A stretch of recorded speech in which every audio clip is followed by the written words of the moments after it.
I would like to thank the Sylvia Ioannou Foundation for making this whole thing possible and for inviting me. It is a great honor and pleasure to be here.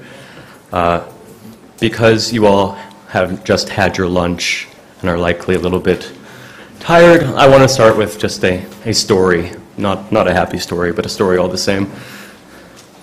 In 1624, local officials in the Ottoman Adriatic port town of Nova, present-day Herceg-Novi in Montenegro, dispatched sealed letters hand-delivered by their emissaries to the corsairing leadership in the North African port cities of Tunis and Algiers. The letters contained an invitation to conduct a joint expedition that spring against the neighboring Venetian coastal town of Piracy, located only 30 kilometers away from Nova inside the Bay of Kotor. For years, the residents of Nova and Piracy have been trading raids and reprisals by land and sea, part of a wider pattern of small-scale piratical violence and banditry common along the Adriatic frontier between Venice, the Ottoman Empire, and Habsburg domains. After the most recent raid ascribed to the Perastini, Ottoman officials in Nova decided to go and do more than get even. With the help of the corsairs of Algiers and Tunis, they could deliver a decisive blow to their neighbors in Piracy and enrich themselves in the process. For Algiers and Tunis, this formal and seemingly official invitation, not to mention their perennial hatred of Venice, was justification enough for embarking on an Adriatic cruise with the advent of the sea season. So it was that in late June 1624, a 13-ship fleet from Algiers and Tunis arrived in the Adriatic and joined forces with pilots and fighting men from Nova. Landing first at Piracy, the primary objective of the expedition, the pirates took 443 women and children captive, as well as quantities of goods, livestock, and cash. Its mission in Piracy accomplished, the fleet then headed south to raid the Venetian-held Ionian Islands. At a brief stop on Corfu, they took 13 women and 3 men captive and took a number of merchant ships plying the straits. At Paxos and Antipaxos, the pirates made off with 264 captives. They then paused to sack Kefalonia. The ships discharged some 2,000 fighting men who laid waste to the island, burning and pillaging and carrying off a large number of Venetian subjects. Neither Venetian nor Ottoman officials after the fact could offer an estimate. Later, officials in Algiers and Tunis would justify their actions on Kefalonia as self-defense, claiming that a number of islanders on the shore had discharged their arquebuses at the passing fleet. Self-defense. By this point, a Venetian fleet had been sent to intercept the pirates, but they weighed anchor as soon as they caught sight of the approaching Venetian relief force and escaped unharmed. The more than 700 Venetian subjects the pirates carried off were sold into slavery at various Ottoman ports, both in the Ottoman province of Bosnia and in North Africa.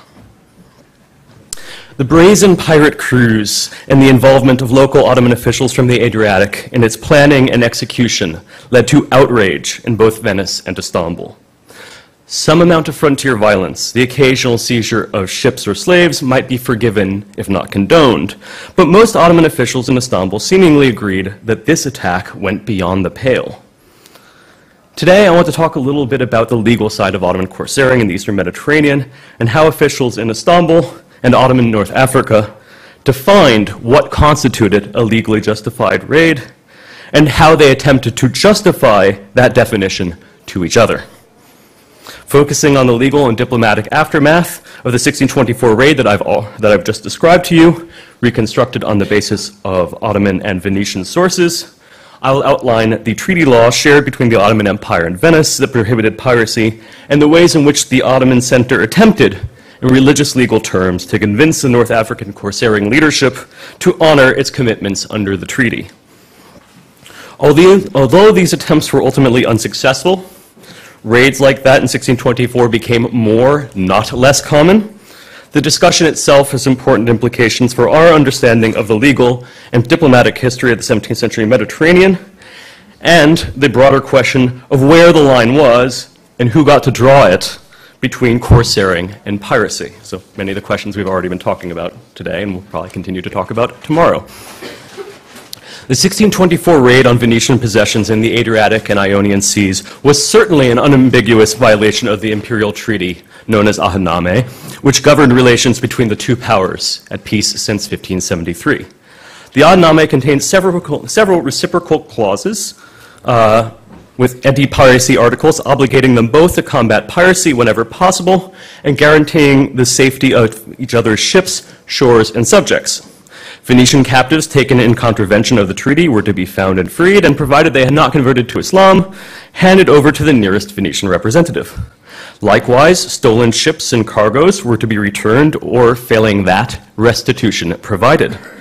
After 1595, as attacks on Venetian targets originating in Algiers, Tunis, and Tripoli became more common, the treaty language specifically mentioned North Africa as among the places from which Venetian captives must be found and freed, meaning that the littoral was not considered exempt, at least by the Sultan, from the treaty's requirements. Similar articles made their way into the Ahname, subsequently concluded with France, England, and the Netherlands in the late 16th and 17th centuries. By the 1620s, however, as the Ottoman center struggled with dynastic crisis, financial troubles, and Cossack attacks that threatened the imperial capital itself, the predations of the North African corsairs became increasingly audacious in the central and eastern Mediterranean.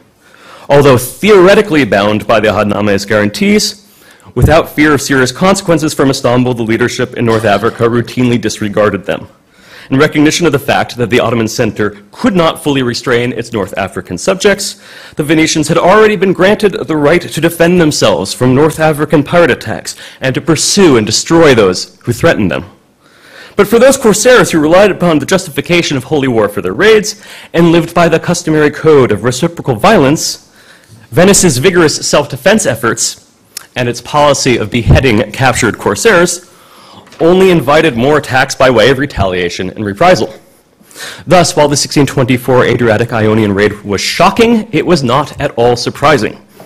In the aftermath of the raids, the Bailo, that is the title for the Venetians' ambassador to the Sublime Porte, Zorzi Justinian, met with all the leading Ottoman officials to coordinate a response to the incident. This included the Grand Vizier, the Grand Vizier's deputy, the Imperial Admiral known as the Kabudan Pasha, and the Sheikhul Islam, the Mufti of Istanbul and the Ottoman's chief religious legal authority. Their first move came in late August 1624 when Husrev Pasha, the newly appointed Beylerbey of Algiers, this is nominally the provincial governor, but in reality a largely ceremonial position by this point, was sent to his post carrying an imperial decree ordering the Divan of Algiers to free the prisoners and not to attack Venice, and a fatwa, a religious legal opinion, of the Sheikhul Islam declaring that it was illegal for all Muslims to attack the friends of the Sultan. Next, in October 1624, decrees were dispatched to Bayram Pasha, the provincial governor of Bosnia, in whose jurisdiction Nova fell, that's where this whole thing started, and to key officials in Tunis, ordering them to locate the stolen goods, find the culprits, and ensure that nothing be done in contravention of the Ahname in the future. These decrees were paired with personal letters from all the most important Ottoman officials. And those meant for Tunis were conveyed personally by Avdi Pasha, their newly appointed Beylerbey, just as Husrev Pasha had done for Algiers. The religious question. What was a religiously acceptable raid that constituted Gaza or holy war, and what was not, was at the center of the issue. As the Imperial Admiral, the Kabudan Pasha, declared in his letter to Yusufzade, who was in charge in Tunis, whom he called a Ghazi, remember that word from earlier, par excellence, even as he disparaged the Ionian raiders as rebel pirates, it was not a halal Gaza, a religiously permissible raid, to attack Venetians as they might other enemy infidels. These are not the enemy infidels you're looking for. Venetians are different. Likewise, the Sheikhul Islam stressed in his letter to these officials that there was peace between the Sublime Porte and Venice, and because the Ahname said they would not be molested, it was a violation of Islamic law to do so. So he urged the governor to obey the Sultan's orders, fight against piracy, and give whatever aid was necessary to the Venetians. This was not forthcoming, shockingly. These combined efforts worked on Bayram Pasha in Bosnia. They went nowhere in North Africa, where the newly appointed Beylerbeys quickly discovered they had neither the power nor the incentive to upset the established order. Okay, that's not yet. While the aforementioned decrees and letters were crossing the Mediterranean, Justinian and his superiors in Venice had dispatched an Ottoman subject, Venetian dragoman, Giovanni Battista Salvago, to North Africa to coordinate the release of the captives held there. However, unlike his English, French, and Dutch colleagues on similar missions, Salvago was not authorized to pay ransoms. He would have to rely on the force of the Sultan's words alone to free the slaves and see the Ahadnameh respected North Africa.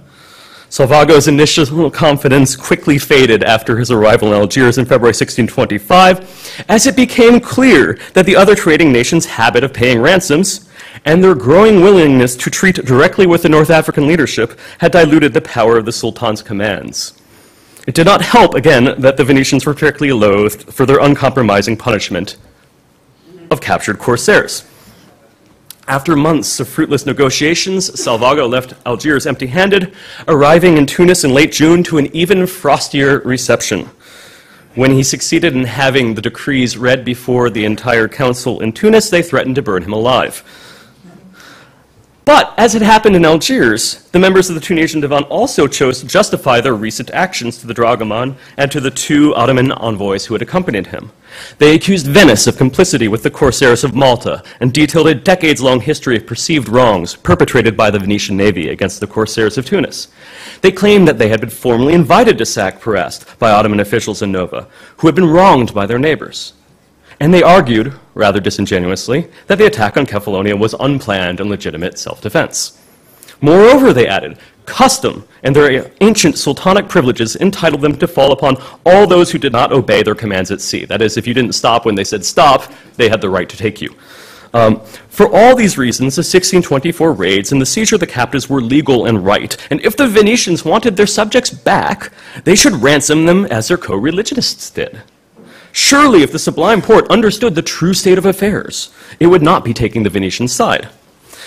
Since the Ottoman envoys would not leave without some sort of response for the Sultan and his council, the Tunisian leadership decided to send a delegation of their own to Istanbul to represent their views and assert the legitimacy of their actions. As Salvago prepared to return to Venice empty-handed, 6 Tunisian notables set sail for Istanbul, bringing with them one of 2 recently captured Maltese galleys. They would present their prize in triumph and then mount their defense. The arrival of the Tunisian delegation in Istanbul in early January 1626 provided an opportunity for the Bailo and his Ottoman supporters to press the issue once more. The representatives from Tunis had clearly expected a warmer welcome than the one they received, for they were soon faced by the Bailo and his dragomans, an angry imperial admiral and a number of other Ottoman officials, all of whom were attempting to prevail upon the Tunisians to obey the Sultan's wishes, free the slaves, and stop attacking the Venetians. The Tunisians, of course, were defiant. In response to accusations regarding a number of more recent seizures of Venetian ships, they argued that they had only done so in reprisal and to compensate themselves for the loss of several of their galleots to Venetian patrols. The Bailo retorted that Venice's taking of the galleots was solely due to the Tunisians' piracy and was justly done in accordance with the rules of the treaty. The meeting ended without resolution. But the continuing Tunisian intransigence in the presence of the Ottoman officials and the responses of the delegation to the points raised by the Bailo and the admiral laid the groundwork for the next round of diplomatic maneuvers. In order to debunk the Tunisians' excuses, the admiral informed the Bailo's dragoman that he would procure a fatwa from the Sheikh al-Islam, Zakariyazadeh Yahya Effendi. By the time he wrote his dispatch of January 24th, 1626, so some time has passed here, the Bailo Justinian had received a copy of the fatwa. The opinion he obtained was favorable, notwithstanding the contrary efforts of the Tunisian delegation, which had attempted to sway the mufti to their side when they learned what the admiral was up to. Instead, their counter-arguments had provided fodder for the opinion itself, which broke down the lines of their reasoning by which they had, in Justinian's words, maintained the justice of their corsi against Venetian ships and shores. The fatwa found that the Tunisians' actions were, again, as Justinian understood it, illicit according to their laws, not just the invasion of the places and ships, but the taking of the subjects, and that the Venetians' taking of some of their galleots was not a reason for sustaining a corso against us. The Sheikh al-Islam's response, comprised of 3 interconnected fatwas, reveals the state's total claim to the manner of holy war, the rejection of the validity of retaliation for a prior attack if it would violate a pre-existing treaty, and the absolute illegality of enslavement of captives taken in unauthorized raids. The initial fatwa, written with the brevity and simplicity an absence of identifying detail characteristic to 17th century Ottoman fatwas sets the stage. The Sultan has already concluded a peace treaty with the infidels, in this case the Venetians, when a frontier party crosses a border to pillage and take capitals. Question. The ruler and the infidels of a place of the abode of war reconcile and make a truce with His Majesty, the Sultan of the Ghazis and the Mujahids, that is the holy warriors. May God Almighty prolong his domain until the end of days. Without informing the center, that's Istanbul, and when none of the necessary things were present, an expeditionary force from the Muslims arrived and, in contravention of the original order, raided and pillaged a number of the places in their territory. If they captured some of the infidels, can those captured infidels legally be enslaved and sold to another, and owned, and used? Answer, no. So the fatwa states the problem fairly precisely. The raiders have contravened an imperial order to respect the truce, and they have committed the offense of acting without first consulting the central government and obtaining its permission. That is the definition of being a privateer, right? The necessary things are the Sultan's explicit commands to attack the Venetians. So the contrast between the lofty language affirming the Sultan's holy warrior credentials and the implicit condemnation of the raiders' actions reinforces the message that the initiation and prosecution of holy war is the exclusive domain of the Sultan. The fatwa is also quite explicit about the captives, so that no that we get at the end encompasses not just the capture and enslavement, but also the sale, the possession, and the use of those captured infidels. That is, there is no wiggle room here. But what are the Tunisians' excuses? That they were compensating themselves for an earlier Venetian attack on one of their own vessels. What of their claims that it was the custom of the North African ports to wage maritime holy war against the infidels wherever they found them? Yahya Effendi's first follow-up question addresses these arguments and excuses. In that case, they are accustomed to overwhelming and raiding those places and capturing its infidels. And when it was asked of the Mufti, they merely responded, that is the Tunisians, that previously some of the infidels of that place had taken a ship from among the ships of the Muslims, and that's why we did what we did. If solely in consequence of that action they captured them, can they legally enslave and own those captives? Answer, if the truce is ratified, no. So again, this fatwa categorically rejects the validity of reprisal as a justification for initiating a raid against the territory of a power with which the Sultan wishes to have peace. And of course, relations along the Ottoman's maritime frontier, and especially along the Adriatic, Ionian, Morean coasts, were characterized by a pattern of raids and counter-raids, just like this. This fatwa meant to challenge the dynamic and strip it of its legitimacy, insisting that sultanic permission must be obtained in order to raid and enslave the infidels. The fatwa admonishes local officials, pirates, and slave raiders not to do what they were accustomed to doing. Nevertheless, obviously, this raid has already been carried out. So whether or not the raiders had believed that theirs was a legitimate reprisal, the fact remained that the captives had in fact been taken. So, now that they've been taken and distributed and sold off, what's to be done about them? The final fatwa in the series addresses this question. In that case, that party sold some of the infidels that they had captured to Zayd and Amr. These are our two of our standard aliases. When the officials went to take the slaves from their possession and free them because their enslavement was not permissible, can Zayd and Amr legally prevent the slaves being taken from their possession just by saying, we bought them from the ones who captured them with our own money and paying for the enslavement? Answer, no. So this fatwa actually represents what was Ottoman administrative practice. Following the complaints of the Venetians or others, and this includes Ottoman subjects who were legally enslaved sometimes, orders would be sent from the imperial center to the local judge or other officials to investigate the matter, identify those responsible for the abrogation of the treaty, locate and free the captives and slaves, and allow them to return home. No ransom was to be demanded, and no compensation given. This fatwa makes it clear that just because the buyers are technically blameless in the matter, their enslavement of the possession of the captives is no less illegal. I should mention here that 17th century Ottoman fatwa collections contain dozens of fatwas concerning piracy, including how and whom to raid, and how to adjudicate the inevitable property disputes that followed piratical seizures of ships, cargo, and slaves. That is to say, fatwas on matters like these were in no way unusual. By February 7th, 1626, a new batch of letters and imperial decrees based on the arguments contained in the fatwas was ready. Sultan Murad IV's own lengthy decree referenced the fatwas explicitly and repeatedly to explain why it was absolutely necessary to free those Venetian slaves immediately and refrain from further attacks on Venetian subjects. All these documents were then presented to the Tunisians in Istanbul and were also dispatched directly to Tunis by messenger around the middle of the month.